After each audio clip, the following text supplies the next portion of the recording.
talking about the trig functions. Before we reintroduce them, we're going to have a quick look at a Geometers Sketchpad file. Okay, so this is just a circle. I'm going to show the radius here. So the radius is 5 centimeters. So 1 radian is the angle you create when the arc length is equal to the radius of the circle. So I'm going to show the arc length. So right now the arc length is 3.93 centimeters. When I drag B so that the arc length is equal to 5, as close as I can get it, this angle that I've created, because my arc length is equal to the radius, is called 1 radian. So let's, there's the measure of the angle in degrees, and there's in radians, 1 radian. So then if I were to drag this to be 2 radii, so that I would make this an arc length of 10, or as close to it as I can get, my radius should be, my angle should be 2 radians. 2 radians. Okay. If I go right to 90 degrees, that's 1.57 radians, which is pi over 2. And if I make this 3 arc lengths, so that means my 3 radii, my arc length will be 3 radii. So I'm going to 15 here, an arc length of 15. That gives me 3 radians as the measure of angle theta, which is just shy of 180 degrees, right? If I go that little bit more, I get 3.14, a little too far, 3.14 radians, right? Is 180 degrees. And 3.14 radians, that is pi radians. So our main rule that we use to convert degrees and radians is the fact that 180 degrees equals pi radians. So we're going to refresh our memory about some of the important angles, the multiples of 30 and the multiples of 45. And we'll fill in these important things in the unit circle here. Unit circle is a really handy thing to have either stored in your brain or on a piece of paper that you sleep with under your pillow. Have it with you all the time. Okay, so the unit circle. We always measure angles in the unit circle starting from the positive x-axis. So we call this 0 degrees,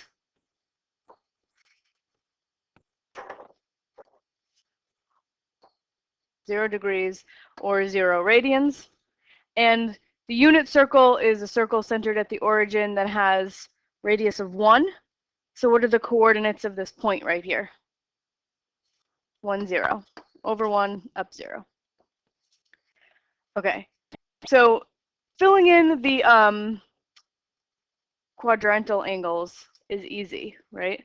So if I do the 90-degree angle, this is 90 degrees, which is pi over 2 radians, and the coordinates of that point are 0, 1. And then I could do the one over here. This is 180 degrees, or pi radians, and the coordinates of this point are -1, 0. And then the one at the bottom is 270 degrees, or 3 pi over 2 radians, and its coordinates are 0, -1. So those guys you can fill in without really knowing any trigonometry or right angle geometry. The rest of them we need a little bit of knowledge.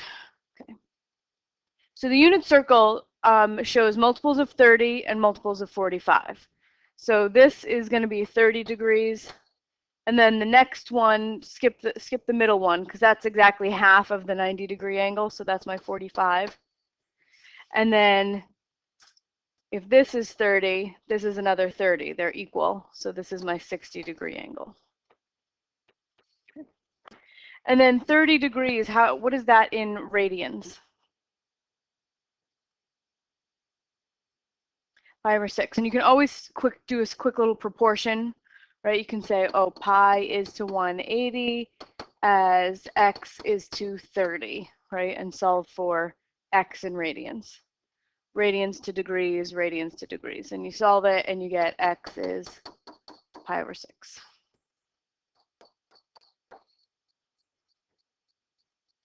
All right, and then in radians, 45 degrees is what? Pi over 4. And 60 degrees, that would be double 30 degrees, so it's 2 pi over 6, which is pi over 3.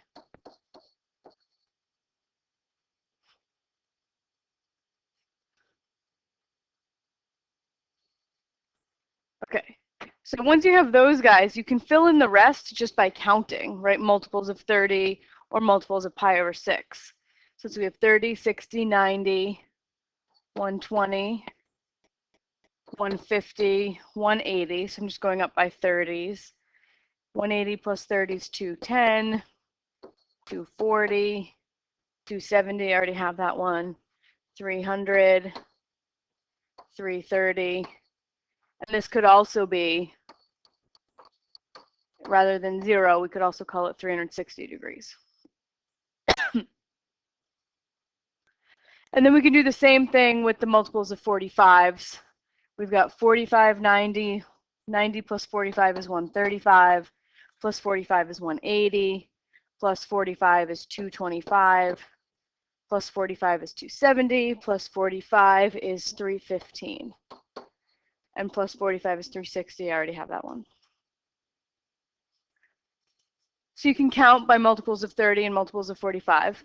You can also count multiples of pi over 6 and multiples of pi over 4. So this first angle here, this 30-degree angle, that is 1 pi over 6. Then we have 2 pi over 6, which is pi over 3. Then 3 pi over 6, which is pi over 2. Then 4 pi over 6, which is 2 pi over 3. If you reduce it, 4 pi over 6, 5 pi over 6. 6 pi over 6, which reduces to pi. 7 pi over 6. 8 pi over 6, which reduces to 4 pi over 3. 9 pi over 6, which reduces to 3 pi over 2. 10 pi over 6, which is 5 pi over 3. 10 pi over 6, 11 pi over 6. And then 12 pi over 6, which reduces to 2 pi.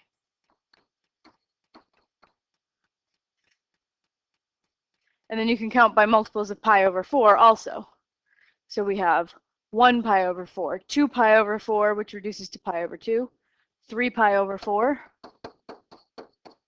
4 pi over 4, which is pi, 5 pi over 4, oops,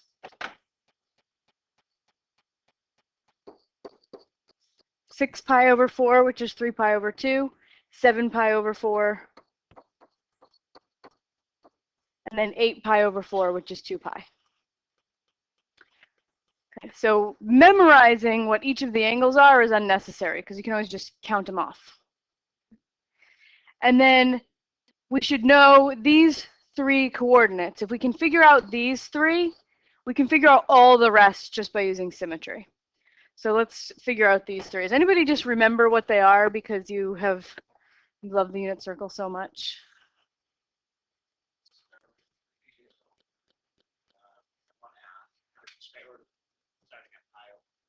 Right here? Oh, here, okay.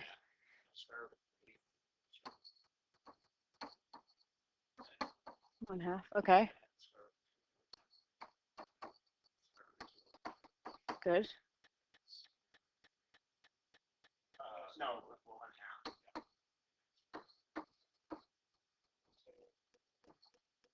You think they're mixed up? So square root of 3 over 2, is that longer or shorter than a half? Yeah, so 1/2, the x coordinate for this triangle, like to get to this point, you go right and then up. And you go further right than you go up.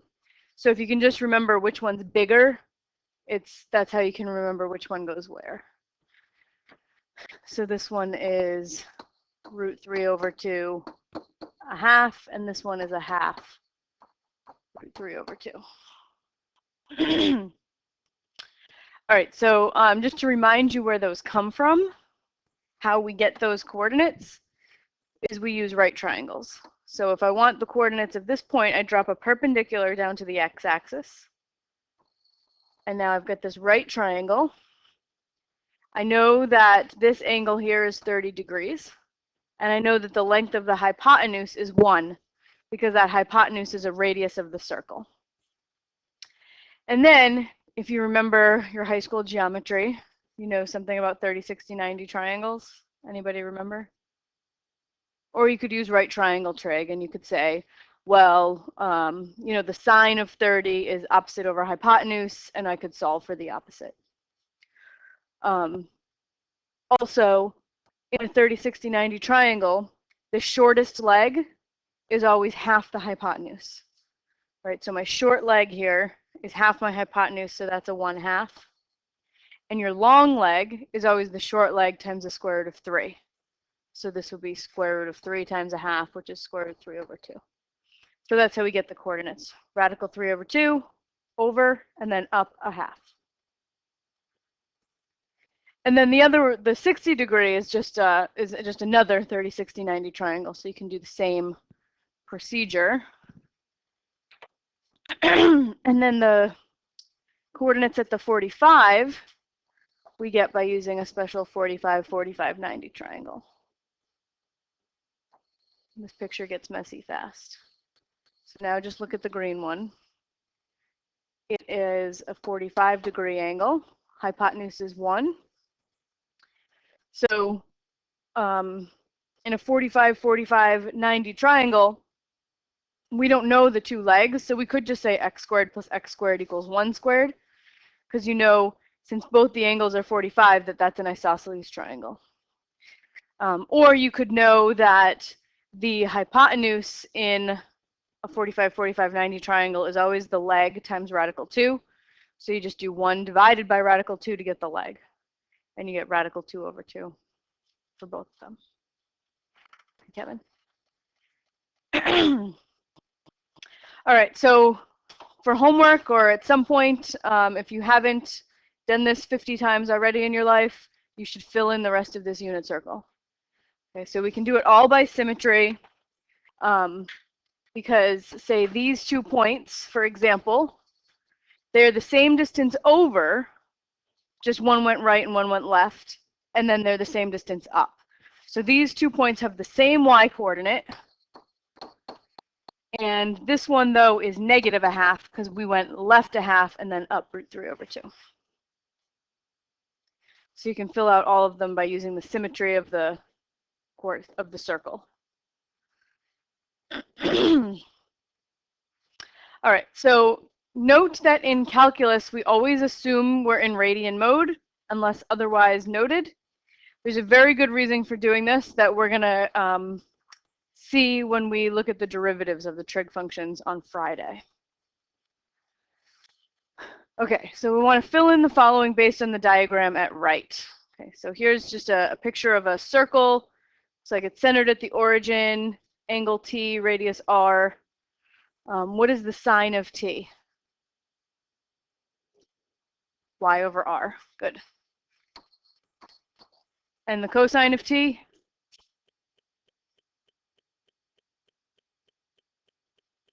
x/r. Tangent of t?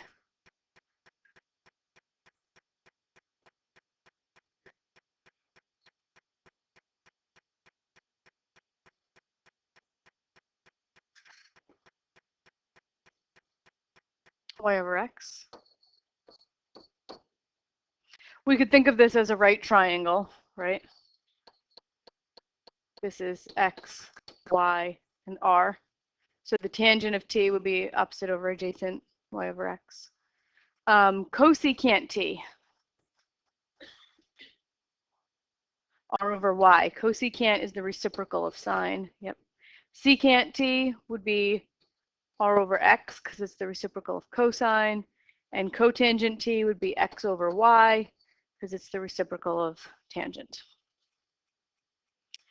And in a right triangle, we use the terms adjacent, opposite, and hypotenuse. And sine is opposite over hypotenuse. Cosine is adjacent over hypotenuse, good. And tangent,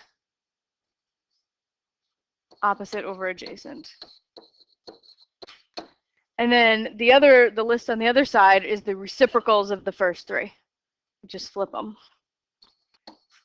Hypotenuse over opposite, hypotenuse over adjacent, and adjacent over opposite.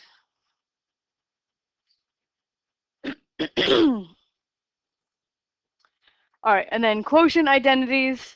These are the fact that tangent is sine over cosine.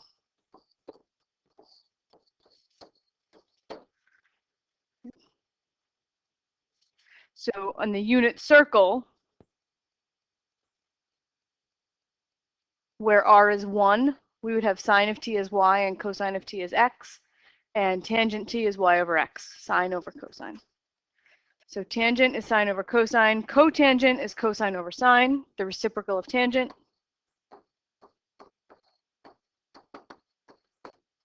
Cosecant t is the reciprocal of sine, so we could write this as 1 over sine t.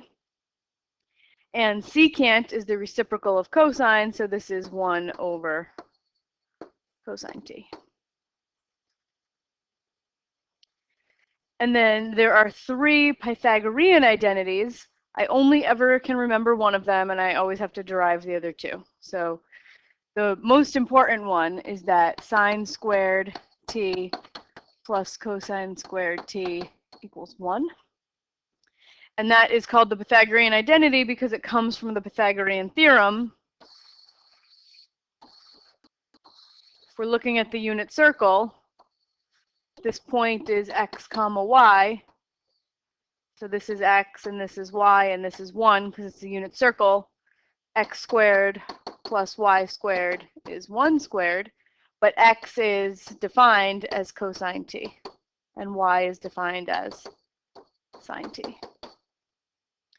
So that's our Pythagorean identity, our first one. And then to get the other ones, we start with this one and then divide everything on both sides by sine squared and divide everything to get another. And to get the third, divide everything on both sides by cosine squared. So if I divide by sine squared,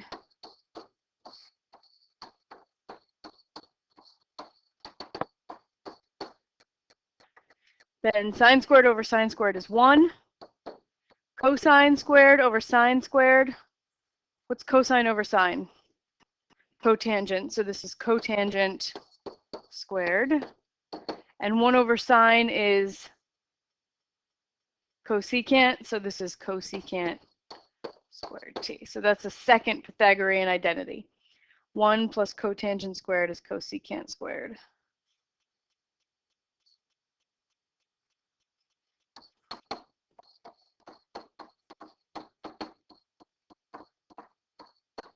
Okay. And then to get the third one, start with sine squared plus cosine squared equals 1 again.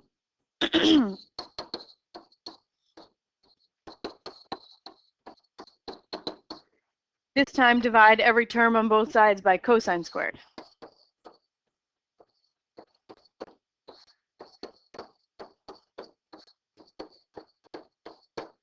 So sine squared over cosine squared, that's tangent squared. Cosine squared over cosine squared is 1. And 1 over cosine squared would be secant squared. So there's my third one. Tangent squared plus 1 equals secant squared.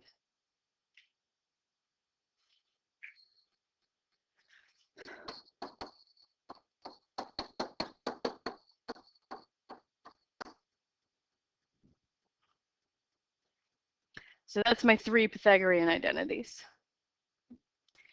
So we need to make sure that we're comfortable with the graphs of the 6 trig functions. The first 3 are the most important: sine, cosine, and tangent. So the sine function, its domain's all real numbers. That wave goes on forever. Range -1 to 1, and the period is 2 pi. And it starts at, its initial point is 0, 0, and it heads up, right? Looks like that. And then cosine looks just like sine, except shifted pi/2 to the left. So it also has a domain of all reals and a range of -1 to 1 and a period of 2 pi. But cosine starts at 0, 1 and heads down. And then tangent, it has a domain of all real numbers except multiples of pi/2 because it has asymptotes there. Why does it have asymptotes at pi/2? Why is tangent undefined there?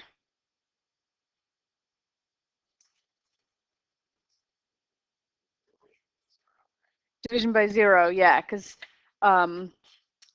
tangent is sine over cosine, and the cosine is 0 at multiples of pi/2. Good. So we have asymptotes there. And its period is pi.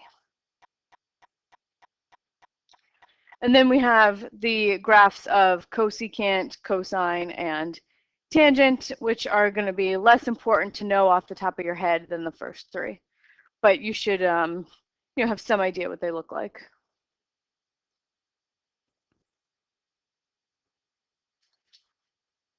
All right, so before we move on, we're going to take a quick look at another GSP file, trig graphs.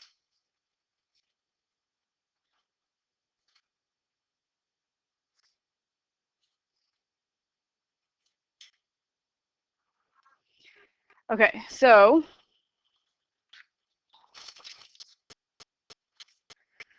I have a little unit circle here. And on this unit circle, if I show the sine is the y-coordinate of any point on the unit circle, and you measure the y-coordinate as the vertical distance up from the x-axis. So this is the y-coordinate on my unit circle, and here I have it plotted over on a horizontal. Okay, so as I move around the circle, you can see that as my angle gets bigger, the sine gets bigger, and then it gets smaller, and then it gets negative, and then it comes back to 0 again. So if I take this point and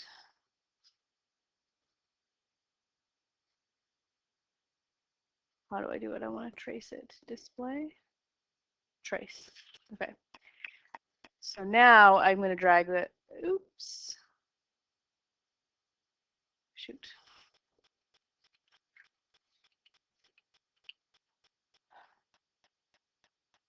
Hang on, let's start it over.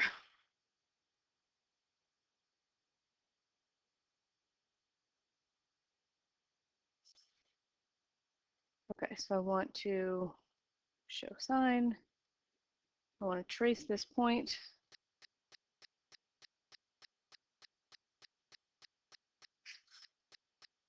All right, so now as I trace my point, and you can see that red line that marks the y-coordinate on the circle to the left, we get a picture of the sine graph.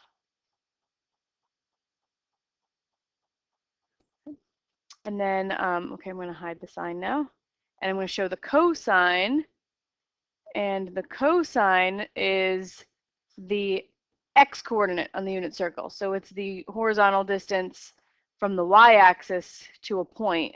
So put this over here. So you can see that this blue line measures the x-coordinate of point B, how far over you have to get to point B. So we go over some, over by this blue amount, and then up some. I'm marking this blue distance vertically over here. And so you can watch it when we're right at 0 degrees, that blue line has a length of 1. And then it's going to get smaller and smaller and smaller as we head to pi over 2. It's smaller. And then it's 0 right at pi over 2. And then it gets negative because now we're on the other side of the y-axis. And so that's how we make a cosine graph. And I'm going to trace that point.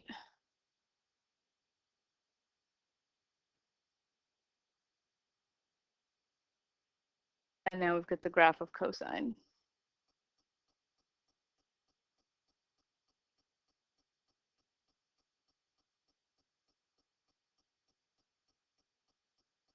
And then tangent, show tangent. Tangent in this picture, I'm representing with the green line in the picture. And you might say, how does that green line represent the tangent? The tangent is y over x. I'll show you. I have to do it on another page. Okay, so if I draw a unit circle,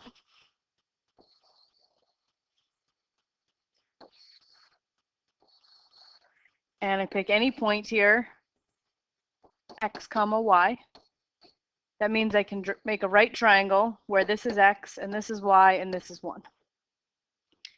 All right, so what I'm going to do is I'm going to draw a line that is tangent to the circle. That's why we call the trig function tangent.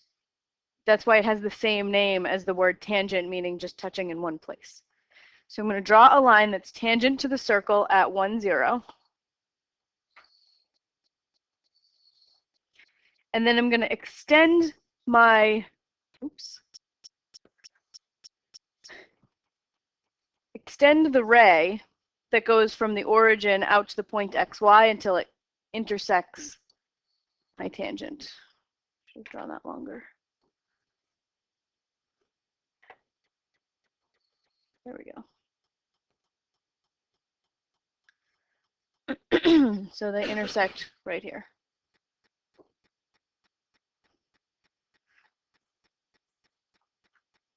All right, so now what I've created is some similar triangles. I have this little pink triangle that's within the circle that's x, y, 1, right? And then I have the big outer triangle, this green one. They're similar. Okay, because they have all the same angle measurements, that makes them similar, which means that their side lengths are proportionate to each other. So this distance here is what? 1. Good. And this distance here, I'm just going to call question mark for now. Okay. Let's set up a proportion to figure out what question mark is. So green, I'm going to set up proportions that are green to pink.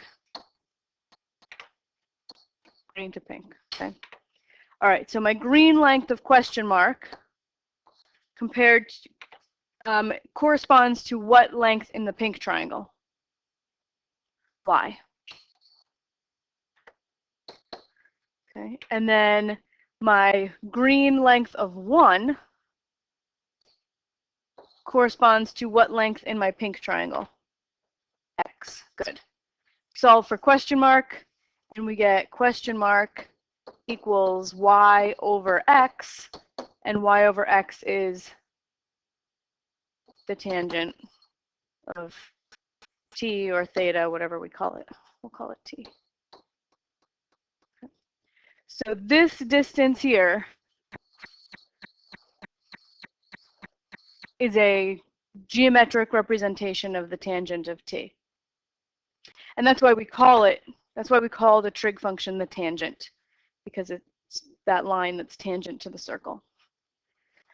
So if we jump back over here, that's why I'm using the length of this green line to represent my tangent function. So as I move this along, you can see that the tangent approaches infinity. It gets really, really tall as I approach pi over 2.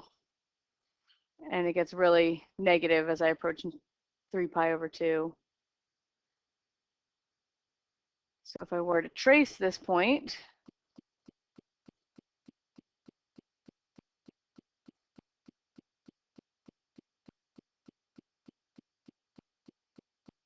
Here's my tangent function with asymptotes at multiples of pi over 2. I think that's enough. Those are the three main ones. But I also want to show you, in this same picture is the reason why we call the secant function the secant function, because a secant is a line that intersects a curve or a circle in 2 points, as opposed to just one like a tangent. So the secant function comes from looking at this distance. If we call that, I don't know, we'll call it star since we already used question mark. Okay, so we'll call that star. I want to set up a proportion to figure out what star is. So I would say star in the green triangle corresponds to what length in the pink triangle? 1, because they're both the hypotenuses. Okay. And then I could use 1 in my green triangle, right? Compares to what length in my pink triangle? X. So I end up solving star equals 1 over x, which is the secant.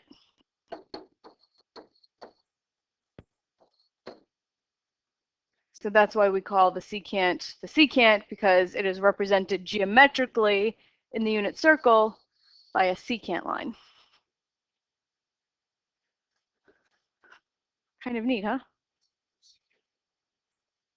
Cosecant. Oh, that is a great question.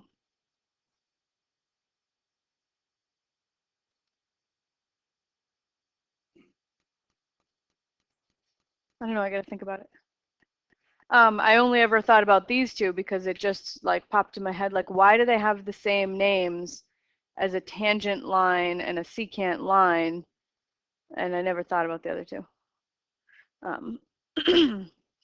But yeah, I just thought about this a couple years ago and figured out what the answer was, and I thought it was interesting. Okay, so let's recall some facts about functions that look like a times the sine or the cosine of b times x minus c plus d. So what can you say about this function? What do we know about it? About either one? Mm-hmm.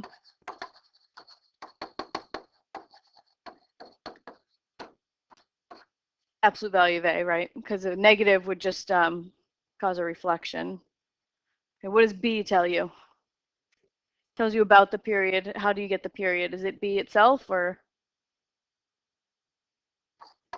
the period is 2 pi divided by b, right?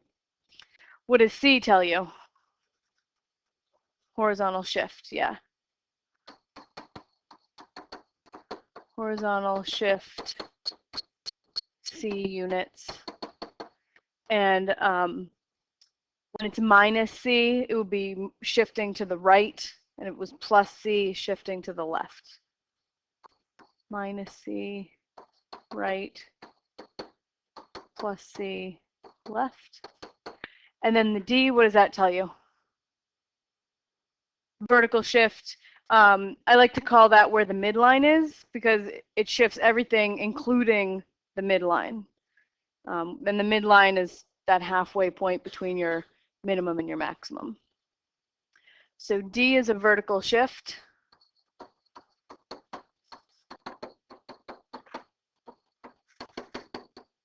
And in this case, plus d is up, minus d is down. You can also think of y equals d is the equation of the midline. And that can be handy when you're graphing something, to start by drawing its midline. Okay, so for example, we want to find the amplitude, period, horizontal shift, and vertical shift of this function and sketch its graph. All right, so what's its amplitude? Amplitude is 3. period. Pi, yeah, 2 pi over 2, which is pi, yep. And horizontal shift.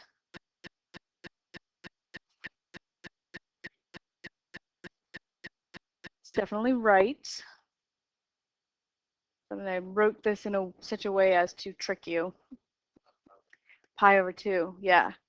Because in order to use c as a horizontal shift, you have to have the coefficient on the x factored out.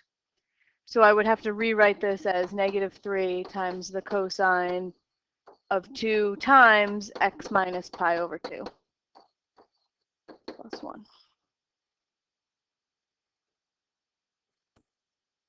So that means that my horizontal shift is pi over 2 to the right.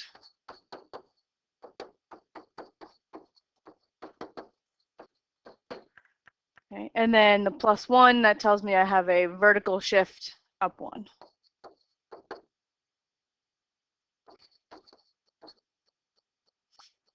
All right, so let's see if we can sketch this thing.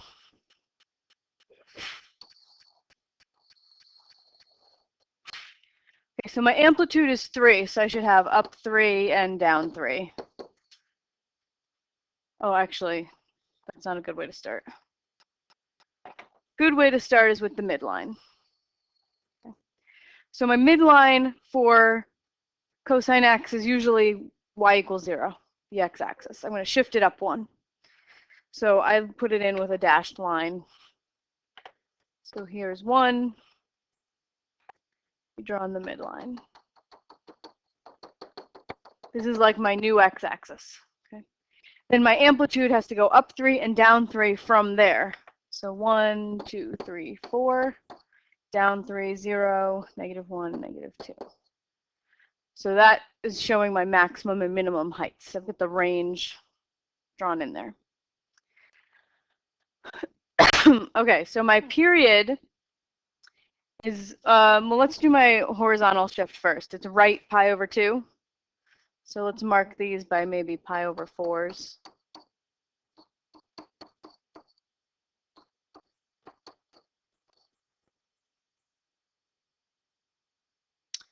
Uh, 3 pi over 4, 4 pi over 4.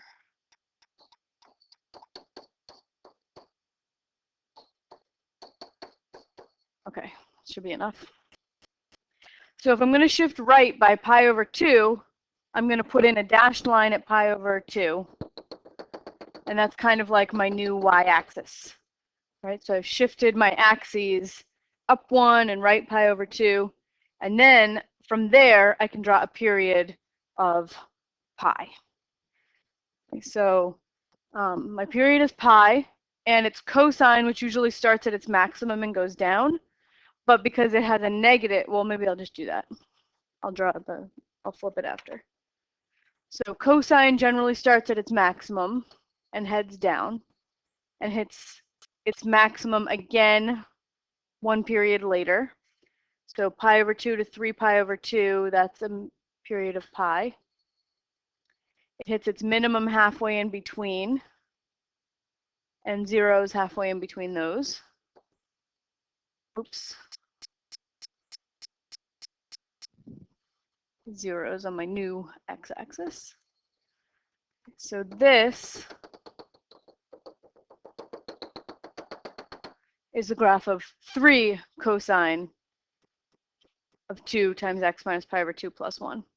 But the negative sign flips it all over. So I just have to do one last step and reflect everything.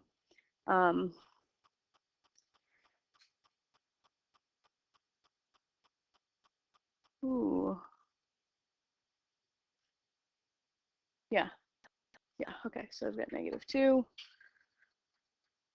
0. This goes to 3.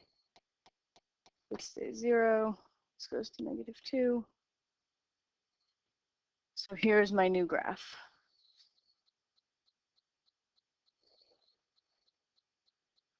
One period of my cosine function.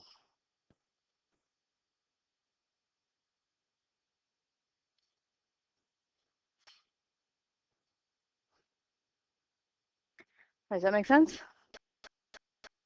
All right.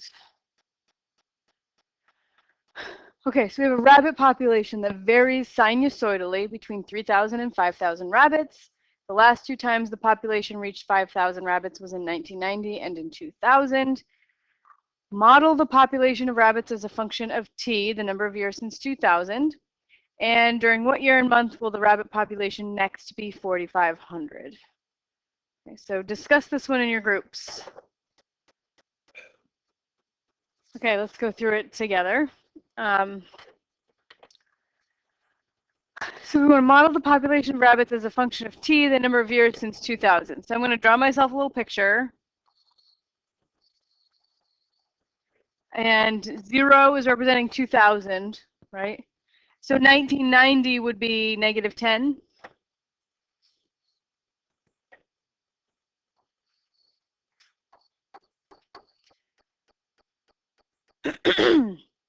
Okay, so I'm just going to put in the bits of information I know. It varies sinusoidally between 3,000 and 5,000, which means its midline is going to be at 4,000. So that's an important point here. 4,000. And then it hits 5,000 and 3,000.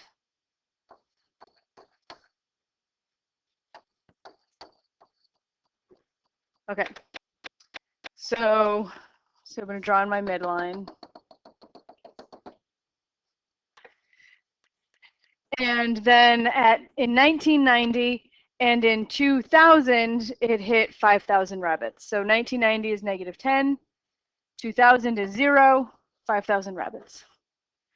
Okay, so if we vary sinusoidally, those are its two maxes. Halfway in between, it had to hit a min. So there's a min. And then halfway in between my max and my min, it had to hit the midline. So we've got there and there.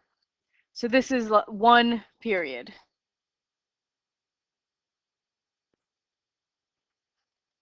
So it might help if I draw another period and just copy it so that I don't have to use a shift. I could use a shift if I wanted to base it off of that period, but another 10 years and I'll hit my maximum again. Halfway in between there, I'll hit a minimum. Halfway in between my maxes and mins, I hit zeros, or I hit the midline.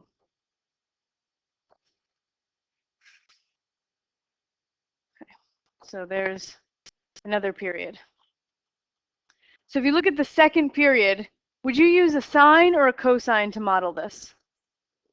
Cosine. Cosine generally starts at its max and heads down. So this way I can use a cosine and no shift. Okay, so I'm going to just write down P of t equals A times the cosine of B times x minus c plus d. And I'm going to use t.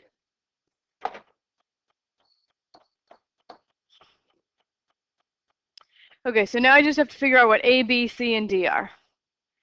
Because I'm using cosine, it's starting right at its max. I don't have to use a shift, so I'm going to have C be 0. D is my vertical shift, which is up 4,000, right? Everything shifted. The midline of cosine is usually at y equals 0. Now it's at y equals 4,000. A is my amplitude, which is what? 1,000. Now I just have to figure out what B is. Right? And B is related to the period. Right? And I can get that by using this formula. Period is 2 pi divided by B. And what is my period? 10 years. So I put in a 10 for P, solve for B, and I get pi over 5. So I put in pi over 5 for B, and there's my model.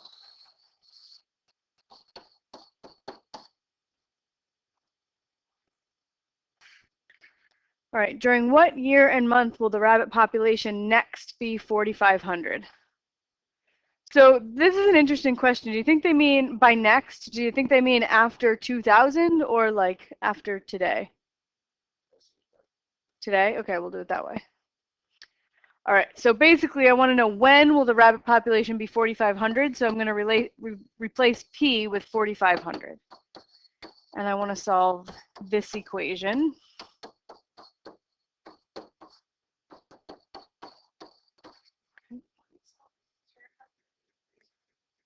Radians. Yeah, we generally are always in radians, particularly when we measured the period of a typical cosine function is 2 pi, right? So when we're measuring period in multiples of 2 pi, that's an indication that we're using radians. Otherwise, I would have done 360.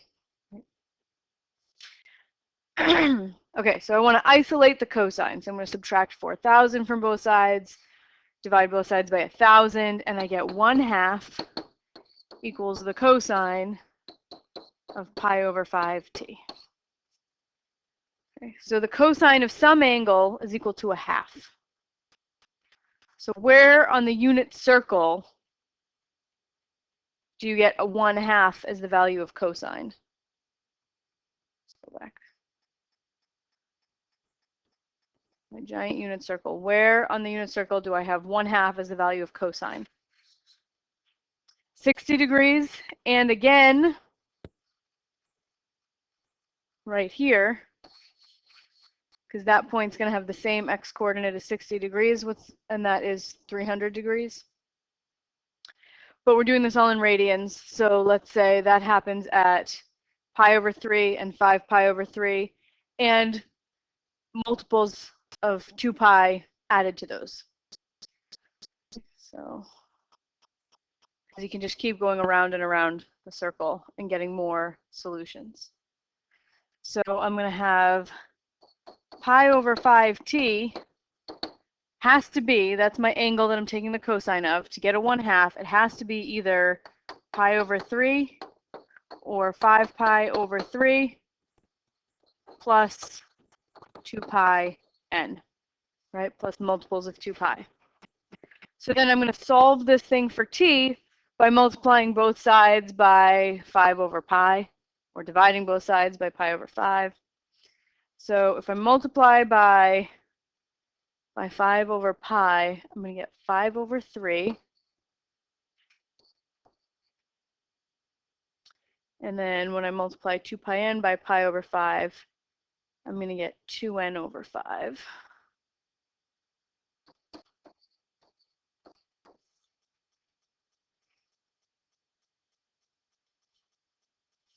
Nope, that's not right. 2 pi n times 5 over pi is going to give me 10n. And then 5 pi over 3, when I multiply by pi over 5, I'm sorry, by 5 over pi, I'm going to get 25 over 3 plus 10n.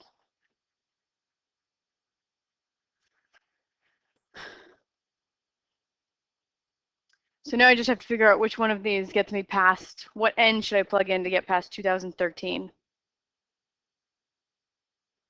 So 5/3, that's 1 2/3, 1.66. So that's like 2/3 of the way through 2001, right? Plus 10 would be 2/3 of the way through 2011. So I got to add another 10. Plus 20 gives me 2021. They're not, put 3 equal signs because they're not really equal. Okay, and then 25 over 3.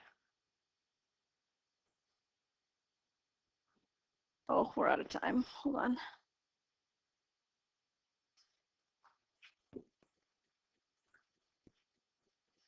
So that's 2008. So I got to add 10 years to that. And that happens in 2018. So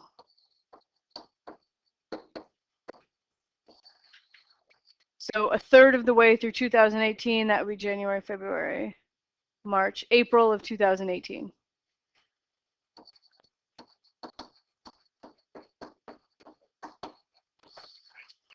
All right, and since we're out of time, I'm going to have you read the last little bit on your own about finding inverse trig functions.